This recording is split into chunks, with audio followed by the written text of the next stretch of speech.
Thank you, Joel. Thank you, everybody, for being here.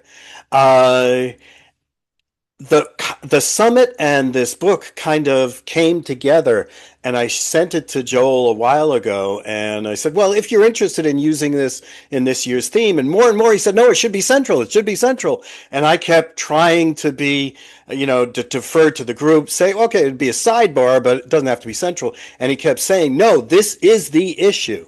So we're going to go over what I did as part of this event today. Yes, I'm going to give some information, some education, some things to think about. But the goal of today is based on what you learn in the next half hour to 40 minutes. Help us create a better summit. What are the one or two or three things you take away from the next half hour or 40 minutes that we should absolutely be including? What are the questions? What are the themes you're hearing?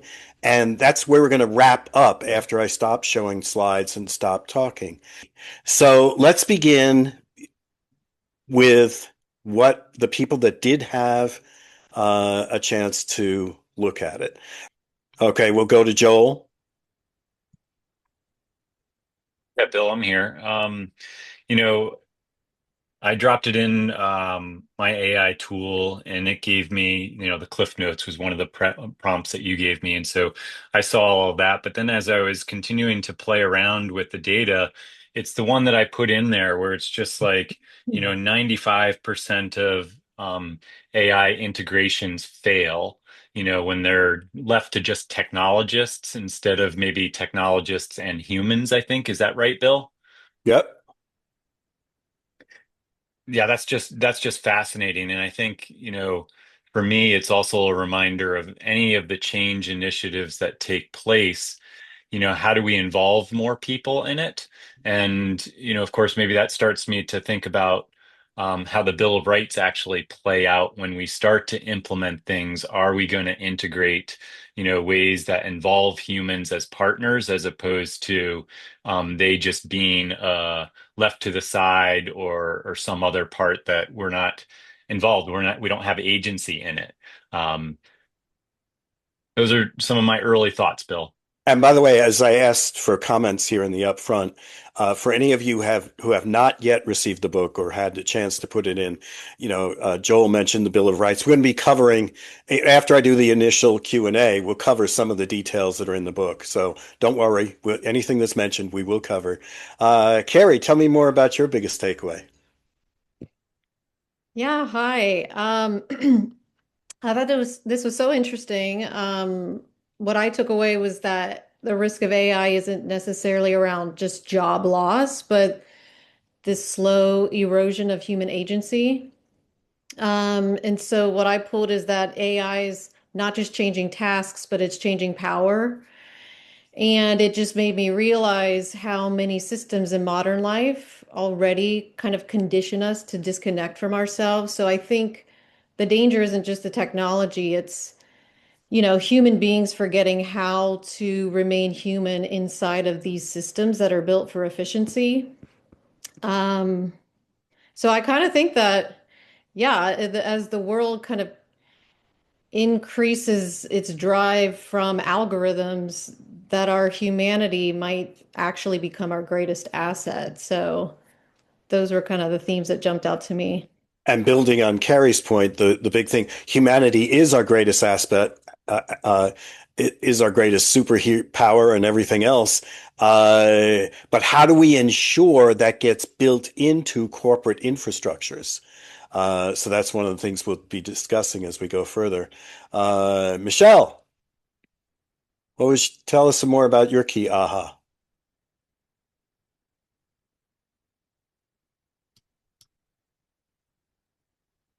I think for me, it was just the focus on some of the benefits and understanding the benefits of taking a human approach through this, how that benefits business as well and benefits outcomes, right? Because I think that obviously that may be a big argument that needs to be, for some people, will just need to be very well articulated, that this actually leads to um, improved performance, Got it. being more human centered.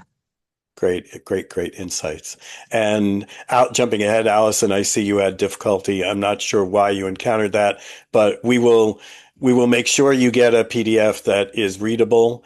And again, you're getting the version you got was the last manuscript with all design instructions in it. We will actually have the production final book PDF shortly, and we'll get it out. Robin, tell me more about the power shift.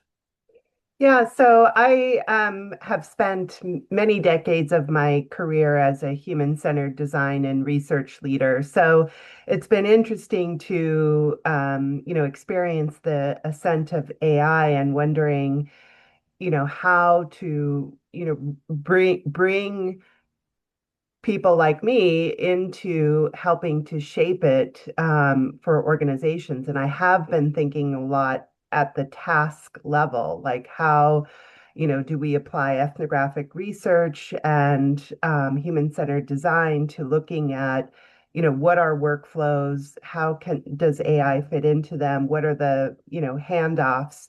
But I think your framing of the power shift is a level up that I had not articulated to myself. That's going to be really an important framing to keeping what people are concerned about at the center rather than, the tasks associated with workflows only. So that's what I'm thinking about at this moment.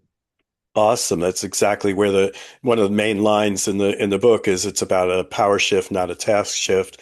And seeing where you're coming from, the Ubuntu culture, it's how do we make things that are naturally occurring between humans and our golden rule and how we treat each other. Uh, how do we build that into the infrastructure? Because more and more or less and less, we are going to have actual managers. More and more, the algorithm is going to be our manager. So how do we build that into design infrastructures? That's one of the things we'll be talking about. Yeah, Uh, and how do we help people preserve their dignity yes, while suddenly, answering to an algorithm or a bot or whatever? and that's the dignity, human agency. These are all the themes in the book. Carol, talk to me about how the book confirms things for you. Sure. Um, I was interested in the hiring issues that some of these companies uh, are, using just resume readers. There's no person actually looking at a resume when you're trying to get hired initially. And also, it's something that my son has a newly graduated college student um, had encountered over the last few months of, putting in 65 resumes and applications and having zero callbacks, and getting immediately booted from the prospect of being for this good for a role. So it's disheartening that that's being done. And also just the shocking things that about promotions being gauged just by AI, uh, the Amazon suit where the Amazon workers sued because they were, I don't know if they sued, but they found that they were getting falsely having problems because they were taking bathroom breaks and that was showing up that they weren't working. I mean, things like that. In my opinion, you can't, that all pushes the fact that you still need people. And to your point, Carol, of your son's experience, I'm lecturing in a couple of universities right now, and I don't know if any of you saw the brouhaha on some of the commencement speeches, but there are a couple where the commencement speakers were touting AI, and they literally got booed from the audience. It's like the generation that's coming out of school right now is no, no, we do not want this, and we have to find a better way to pull humanity into how we use AI. And to your son's experience of getting no answers back or not even being able to get in, old farts like us used to get upset when we couldn't find a person on customer service. We had to go through the phone tree. Well, amplify that by 1,000, and now we're making sure we're taking all humans out of the loop, even in job searches. So I'll come back to this in a minute, but Joel mentioned the Bill of Rights. That's why we put the Bill of Rights in there uh, to help go beyond this. I want to say how helpful this is and where this conversation is going. Keep in mind as we talk right now, as we're speaking, how would you connect the dots to the most important things we bring into the summit? So this is kind of a field test workshop of the book and the ideas. We have some ideas about how we want to present at the summit, but we need your help in refining. Okay, this is what's really important to take to the summit. Brianna, tell me about your what you loved. So I had been reading a lot of different books about humanity and AI, and a lot of them focus either on the individual's responsibility to learn it and work within the system, or the macroeconomics. And this felt like really a great in between where it understood the system that we live in and the individual, but then calls us to use our own agency in this, right? To like, as all leaders in whatever system we are in, how do we both support ourselves and the other individuals around us to like take action and build, like you said, we're kind of at this inflection point and all of us working in the same direction towards inclusivity and humanity and thinking about the individual will um actually shift the outcome that we get in 5 years. And so I felt very called to action with some really tactical plans, right? So it felt nice in terms of the different levels at which you addressed things. That's great. Thank you. And for anybody, again, who hasn't had the chance to read it, we'll get you your copy. But the opening is basically nobody's been listening to you. Where, everybody's talking about AI, is talking at the cure all cancer. We're going to change the world positively, or dystopia, it's going to destroy the world, or just leaders, we're going to fire a lot of people.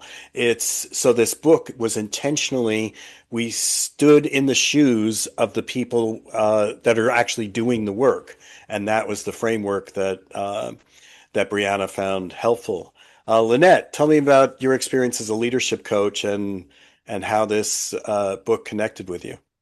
Yeah, so with the help of Claude, I'm going to reframe what it told me because I didn't really love what it said, which is, it's this sort of negative framing of it exposes bad leaders. I would say great leaders are going to be like sort of lean into it and not have allergic reaction to it and use it actually.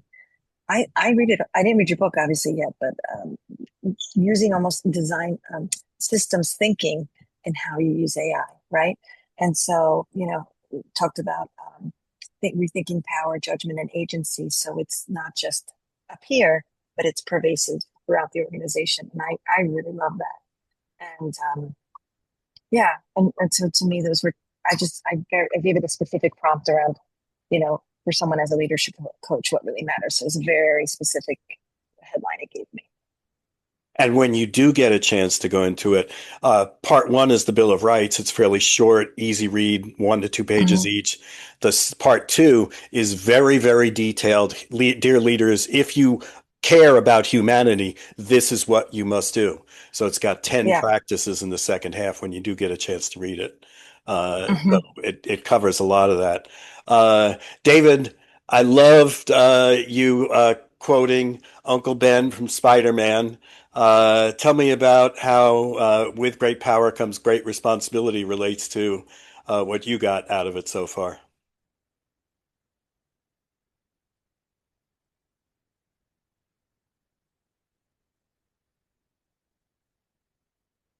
Are you on mute? If not, I'll move on to Shruti. Shruti, tell me about your experience. Oh, you there, Yes, David? I am. And apologize for that. Well, it just looking at the work in the book and seeing the operating system, the architecture, understanding the need really to have this kind of implementation architecture considered as part of designing these systems. And I don't know that anybody's really doing that, and how valuable, how important that is, because what AI is doing, will do, is beyond what we can truly imagine now, I think. I'm taken back to my early days as a software engineer, and the expression GIGO, GIGO, garbage in, garbage out. Yes. And when we're using AI to inform decisions, that's what you might get. If you're using it to make decisions, you can certainly get that too.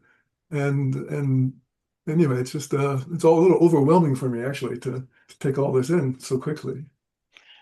Thank you, David, and hopefully having the book to sit with you will help. But David reminded me, I jumped right into the book. I didn't do any Bill introduction, so Joel did a little bit of that. But I will tell you a little bit more about the history of how this book came to being. Um, in some ways, I felt like the Godfather line. Just when I thought I was out, they pull me back in. And I had written 9 books. I was very happy. I was ready to retire. I'm 70. I'm like done. And I joined a group of humanists from around the world. And we started talking. And eventually the discussions led to, hey, we should write a book about this. So there are 4 co-authors with me, 5 co-authors. Uh, and our early discussions bounced back and forth between 2 themes. One was, how do we focus on the individual? How do we help every human being and help AI be more human centered? But that sounded very soft and fluffy to a lot of the people that were in the business world. So we organized the book intentionally in 2 parts. One is 10 human rights that are universal, and we'll go over those in a little bit. The second part is, okay, if you care about those human rights, um, here's how to implement them. And that's what David was referring to. Um, so let me just, I need to also leave time to show the slides for those who have not, um, who have not had a chance to read the book yet. Uh, but tell me about, Robin, tell me about the ad that's all over San Francisco, and why is Yeah, that so upsetting? so it's a Artisan is a customer service bot company. That's what they do. And I don't know, it just, it gives me the creeps. And I've been thinking about, just kind of unpacking and writing about it in my Substack. So I searched for this image because hadn't taken a picture of it, and saw that my friend Chip Connolly had posted it and I had already commented on it. So it's been like working in my brain. But there are a couple articles about it. They're like, yeah, we're trying to get people's attention. But I find it supremely alienating. And, just the question of like, is this the world that we're going toward? And more importantly, is this the world that we want? And, it feels like AI is inevitable. And I want to be a part of, in my small way, shaping it to be in support of human thriving. And this ad really gives a dystopian sort of alternative to what I want to see happen. So, in response to what Robin just said, yes, yes, and yes. Yes, this is absolutely where it's going. Yes, it is horrifying. And yes, we all have an accountability to do something about it. So, we're going to use the book and the rest of the summit as a way to facilitate, okay, if you really do care and you're not happy with where it's going, because it will go that way, here's what you can begin to do about it. So that's the goal of this book, of my opening at the summit and the rest of the summit. So what I'd like to do, I also recognize there are some people on here that have not had a chance to upload it into AI and have not had a chance to read it. So I'd like to go through a few slides uh, I want to jump in anytime, either raise your hand or just take yourself off mute. Any questions you have, if I'm going too fast or if you have a question, just interrupt me. The end goal is, half hour from now. Hopefully you have said to me through your questions or responses, these are the questions we need to be talking about at the summit. These are the ideas or the themes we should be, and here's how the book could help, and Bill, how your presentation could help. So we're going to go through the book in a very simple overview. The book draws a line in the sand. This is either where AI is going.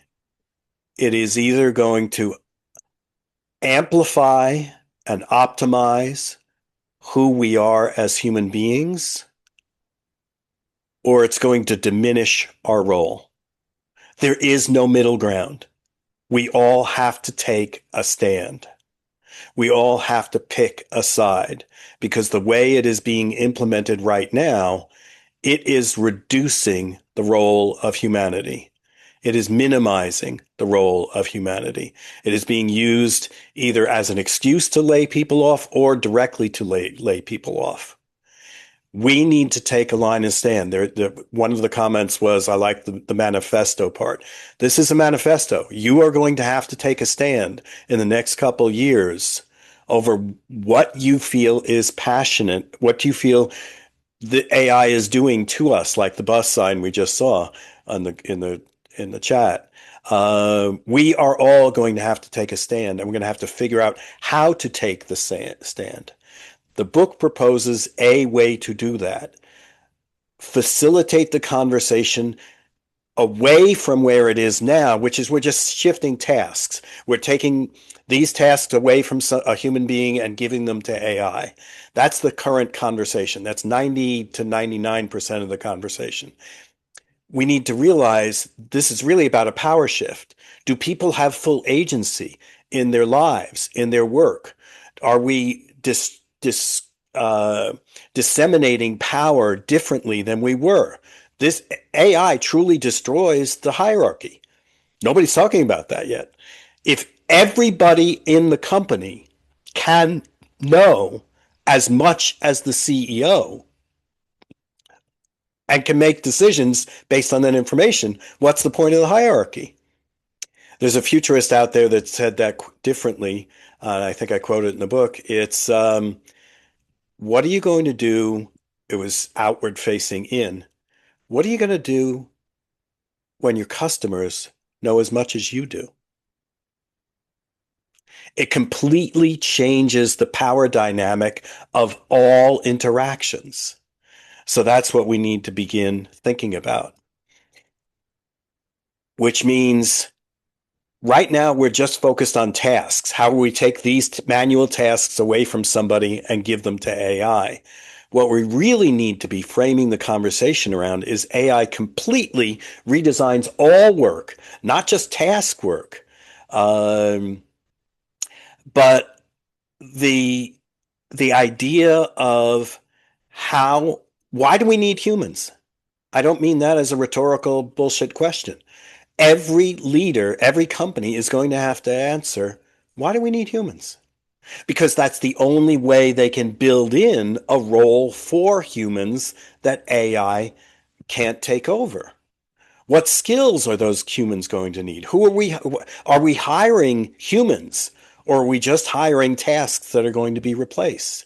So we need the overall theme is power shift that we need to be framing. The specifics, that power shift demands that we completely redesign all work, and we can help you. The people on this call can help redesign where work is going and how it's getting done. As I said earlier, we as a group need to be on one side or the other of the line in the sand. Everything is either amplifying human potential or it's eroding it. And if any of you have a chance to go back to LinkedIn today, I just posted something today about an AI documentary film that I was applauding, and the punchline of the film is the guy interviewed AI experts, and they came out on two sides. It was either dystopia or utopia. And the answer is no, it is both. Every good thing that companies can do with AI also has a horrific downside. I'll give you a very simple example of what AI is touted for. It's going to cure cancer. Well, the same way AI can search the DNA makeup of human beings and change how cancer cells work inside the body and destroy them, it's the same technology that can easily create bioweapons that can destroy the world.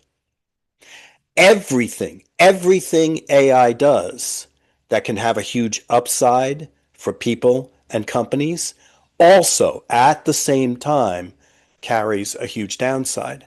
And we need to be in constant vigilance about how we are eroding human potential with AI. Now, how do we do that? Before I go further into the Bill of Human Rights, questions, comments, thoughts? Cheers, boos, anything? Bill, You I just see a hand out there. I'm not sure yes. whose it is. I'm sorry, I couldn't see. Just want to jump in? Hello. Yes. Yes, my name is Charlie Walsh. I had my hand up a few minutes ago. I'm the manifesto guy. I love that word. And you know, when I did loaded mine up to AI, two things hit me right upside the head. Number one, it's a real-time reality check. And I circled back to that because just this morning I read an article about this new, multi-billion dollar high-tech company called Bolt. And their CEO yesterday entirely wiped out and fired their entire human resources department because, and I quote, the humans are causing the problems that we have. And as soon as I fired them all the problems went away. And it hit me right upside the head like we truly have idiots running AI in the wrong direction. And it's really a challenge how to figure this out because I like your few comments a minute ago about it's both sides of the equation. It's utopia and it's dystopia. And that article just made me realize that this entire company is in dystopia. It's like crazy. Well, Oh man. Charlie, thank you for that. And my apologies if I don't see a hand go up. Please feel free to jump in. I don't want to pass anybody over. Uh, but to Charlie's point, I anybody who knows me knows I'm unbelievably pro workforce, even though I get paid by senior executives. But I also, even though I'm really leaders, you have to change. That's a core message in the whole book. But even though that is a core message, I need to be fair to leaders that are firing all of HR. The reason why that it's built into the hand we are dealt. We are in a capitalist situation and system which still treats people as costs. So no matter how many times all of us that we could be in a love fest and we're all pro people, no matter how many times we make that argument, the structure still treats people as costs. So that's why we have to make different kinds of arguments. And one of the different kind of arguments we made in this book is proposing a Bill of Human Rights, 10 human rights for the AI era. Now, these are different than you deserve fair wages. You deserve not to be discriminated against. You deserve safety in a hazardous waste environment or something like that. These go beyond that. Those still exist, but that's the floor, not the ceiling. The ceiling is a new Bill of Human Rights that protect human dignity, human agency, human respect in a world that is driven by algorithms. And that's the language we need to start talking about and the frame we need to start thinking about. The world is going to be run by algorithms. So how do we deal with that? So I'm not going to cover all for the sake of time. I'm not going to cover all of 10 right now, but I'll give you three of them. We have the right to see and challenge the algorithms that judge us. The earlier one of the case studies in the book was mentioned, that Amazon workers were fired for taking pee breaks, but they never knew it. They never understood they were being measured on that. And an algorithm made the decision and they were gone. No, a human being must be in charge of things that in that firing and must know that person and know that that person was not communicated to that they were going to be evaluated this way. So we have the right to see and challenge the algorithms that judge us, and we need to work with our companies to be much more transparent in how these things are being built that affect every single worker, because transparency forces fairness. It's the old expression, sun is the great disinfectant. So that's one of the rights. Another right is psychological safety and mental health by design. Right now, uh, companies are committing what's called in the book structural violence. Now we used it in the book. That's not my term. It comes from the 1960s, from, I think it was Norwegian, if my memory is correct, psychologist. But it's about how meta structures, like how we govern, how we give away food stamps, how we have food deserts, other things like that, how meta structures impact individuals. So Jeffrey Pfeffer wrote a book a few years ago about how we are all dying for a paycheck. That is not the fault of every individual who is being overworked. That is the fault of design structure designed to overwork you, designed to demand more of the individual than they are capable of. That is internal infrastructure, corporate design. So our companies are committing structural violence. They are taking away psychological safety and mental health. And we need to start advocating for that. So in the book, it details how to do that. And then the number 10 of the 10 Bill of Rights is we have the right to share in the value that AI creates from your work. In the past, your work contributed to something that was corporate owned.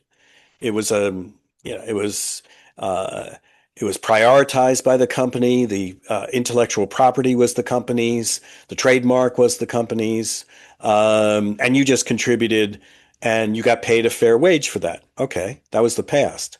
Right now, the way AI is working, it is mining you, Robin, you, Lynette, you, Brianna, you, David. Your life experience is going into the build outs of the company's products and services. You personally are being built in with AI, not just some work activity that you did. So these are three of the rights. The last one is AI is mining who you are, and we need to protect individuals. So again, for the sake of time, I'm not covering all 10, and I've got more to cover before we wrap up in about 10 minutes and I facilitate your ahas, but let me just stop there. What does this make you think about when you think about the Bill of Rights for the AI era? What thoughts does that create for you? Anybody want to just jump in? Take yourself Bill, off I'll, mute. Bill, I'll jump in real quick. I see a hand out there for somebody else, but that one around sharing the value AI creates for your work. I can't help but to look at college athletics right now, and they being in some ways an example of this with their NIL contracts, right? It's like college students, college athletes are now being paid as opposed to just being something that contributes to the institution's well-being. So that might be something that we can look at as a huge change. It's messy right now, but it will be in the future for us too. But I love it. Anybody else? Just take yourself off mute. Go ahead, Charlie. Yeah, it hit home again on the reality check because of fear that I have, and I've had this fear I've been in, as everybody knows, I've been in and out of the hospital for a while, including last week. But I keep up with the news, and my biggest fear about AI, and particularly with the human elements, somebody, and you guys know this to be, it's probably already true, it's going to be politicized. And man, I don't, that's just, it makes one, shake your head and hold your heart and just, pray for the best. I don't know, you know. And my hope is, Charlie, that with the book, we're giving you the tools to depoliticize and make more of a difference. Robin, you had a point? I have a question, which is how did you look at AI ethics frameworks when coming up with these points in the manifesto? I'm just curious. Yes, and the short answer to the long question is, again, it was AI ethics from the individual's perspective. How are we protecting the individual, not just the company? Because AI ethics is normally just at a high level, is the company being ethical? But, Amazon can say it's being ethical, but still fire people for pee breaks. So we took the AI ethics questions down to walk a mile in my shoes. And how are you Okay. treating me ethically? And these 10 rights, if you institute them, ensure ethics, ensure respect, ensure agency, and safety. Thank you. Thank you. So I've got more to share. How do we actually do this? For those of you all of you that are humanists, I need you to start thinking. This is moving into the section that was mostly for leaders. How do we actually do this? I need you to start thinking that you need to be sitting in and involved in and have a voice on corporate infrastructure, how workflows actually get designed, tools and processes and systems, how they get designed. Because what's missing right now, you guys are on the left half of that purple thing. It's human capital. On the other hand is the infrastructure design guys operating system. We need to be participating in the design of the human capital operating system. That's the thing that's missing right now. We have corporate operating systems, but not anything that included the design to protect humanity, to make sure that our people were treated well. So what the book suggests is, as an area of focus to concentrate on, the one thing all leaders need improvements in is, how do we enhance our humans' ability to partner with AI? Unfortunately, they won't say, how do we improve AI's ability to partner with our humans? You're going to have to deal with this. They're going to put AI first. How do we improve our humans' ability to partner with AI? That's your in. That's where you can take all your skills, all your OD, all your leadership coaching, all your human resource experience. That's the in that you can incorporate. And the design principle, it comes from Chinese. It's called Taijitu, but all of you would know that as yin and yang. And the basic design principle, is a yin yang balance. Everything that is built to ensure the company's success and the company's ability to create and control its own destiny, there must be an equal amount that ensures every individual's ability to create and control their own destiny. So how do you get involved in this and not be, as was said earlier, I'm scared about where AI is going. It's going to go that way. How do you recognize that it's going to go that way and participate, be in the room where it happens, quoting Hamilton, help build the human capital operating system, get involved with the techies and with the strategists, about how they build out the infrastructure.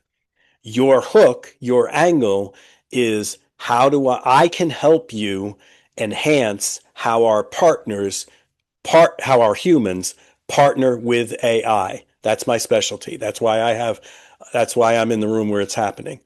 And what do you bring to that? Always bringing the balance of Taijutsu design principles.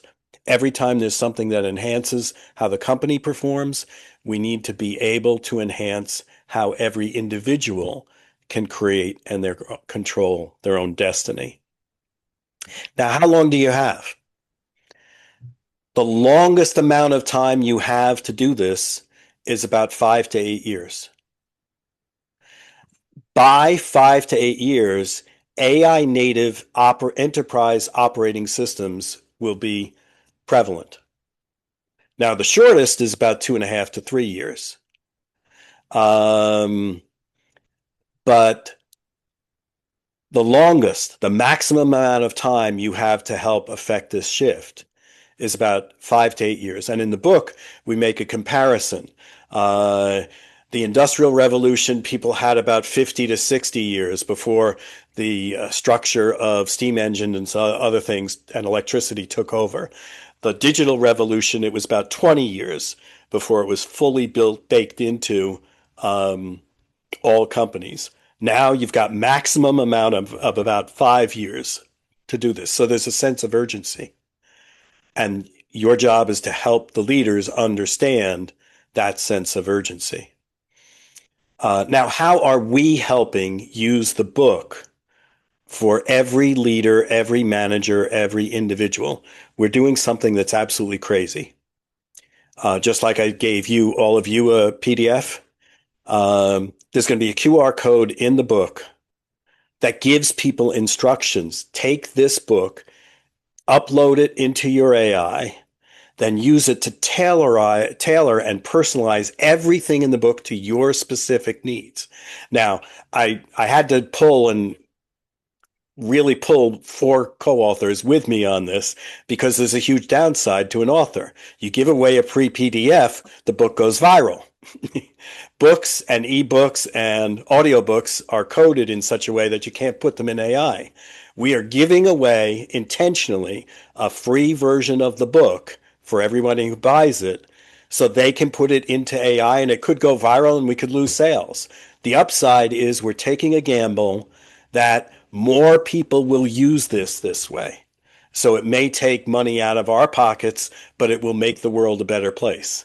And that's where the community that I'm part of, those humanists that I spoke about earlier, we said we want to make the world a better place. So that's the gamble we're taking to help you and everybody else. So you should be able to put this book into your AI and get very, very tailored recommendations back. I Well, only have yes, yeah, go I was ahead. just going to say, just to jump in, Carol's had her hand up for a couple of minutes and just want you to Yes, give I'm her some sorry, attention. I'm not seeing it, Carol. Go ahead. No worries.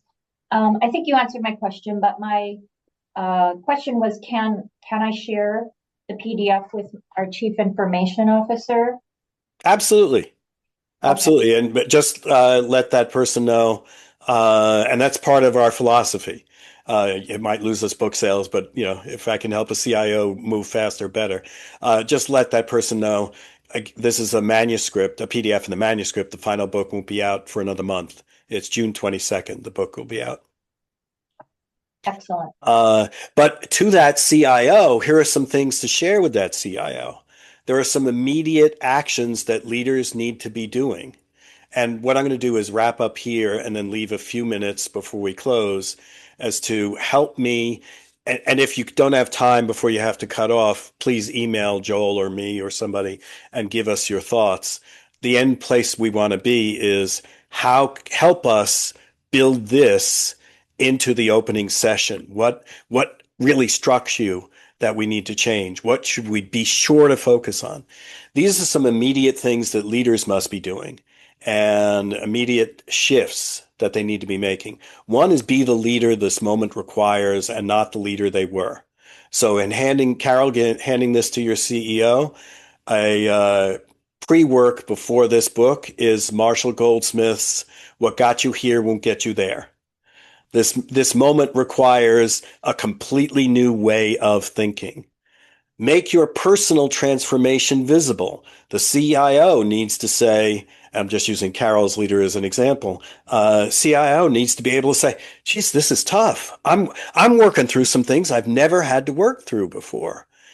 And the more vulnerable our leaders can be, the less we'll be getting pushback like those graduates did to the keynote speakers. We'll get more people trusting us if they are vulnerable. Be the conscience the algorithms don't have. That's the Bill of Rights. Algorithms are, if you use them to maximize corporate benefit, they will screw individuals. Not by intent, but by default.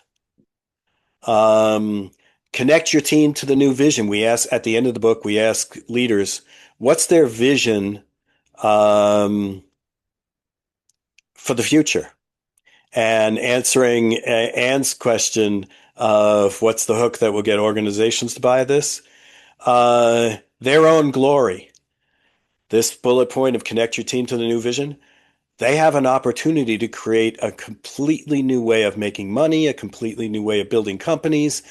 What is their vision? So hook the, when I work with leaders that are resistant to some human-based change, like, what do you want to do? I ask them one or two things. What's keeping them awake at night?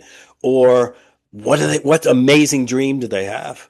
So whichever motivates that leader, and the hook is either what's keeping you awake at night? Okay, I can solve those problems. Or what's your dream? How do you want to be known 10 years from now? What's the legacy you want to leave behind? And then begin reimagining work design, which we already talked about. So I want to leave it there with just a few minutes to go. If you have to sign off before, at the top of the hour, please feel free to, but email us if you have to. But follow up. Tell us in the last few minutes.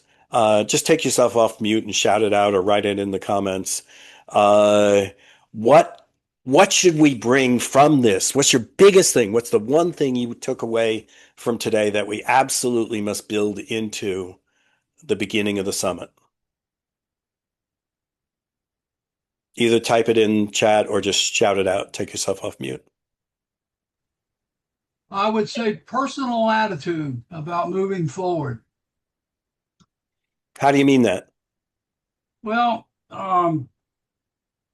there's a lot of soothsayers and doubting Thomases that are being driven by not only society, but with experiential impacts that they've had in organizations and the political side of it, no doubt.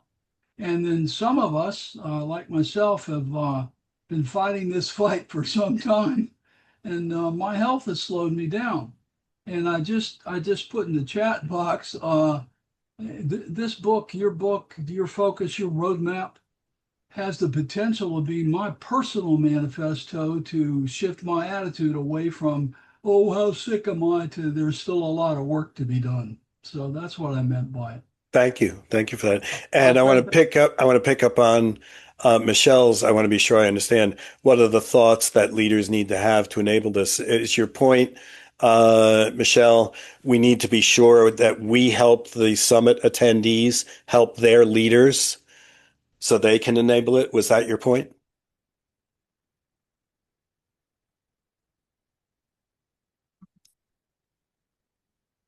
Bill, further down, she said she was going to need to jump, so we might have lost her, Oh, but I can okay. follow up with her. Okay. Eileen, the sense of urgency? Not much time, huh? Yeah, I mean, Bill, first of all, this was amazing. But yeah, the sense of urgency really jumps out at me. It's a change management thing. I mean, they always say that change takes about 5 years. So we got to jump on this now. Yes. And Bill, one last question for you. We talked about leadership, but I love the Bill of Rights. And I'm just wondering if how do we help employees know their Bill of Rights? I'm thinking of my daughter who is measured every speck of time that she does get measured on how long it takes her to go to the bathroom and come back. It's ridiculous. It's ridiculous. I don't know if people know their Bill of Rights. It's just like, this is the way it is, and this is how I'm going to be measured. Eileen, it's a great question. There was a reason we wrote the book exactly the way we did. It separates, normally most business management books are written towards leaders and managers. We intentionally said, dear everyone who works, you should know these Bill of Rights and demand them. So send these to your daughter and say, did I raise you to have these Bill of Rights? And what are you going to do to protect your Bill of Rights where you work? And are you going to quit to find some place where these Bill of Rights are kept given to you? Didn't I raise you that way? So share it with your daughter, share it with everybody, share it with everybody who works. We need bottom up pressure. So the book is written, dear everyone who works, and dear leaders, if you care about this, this is how to implement it. So we intentionally bifurcated the messages. One set was for everybody who works, another is for leaders, managers.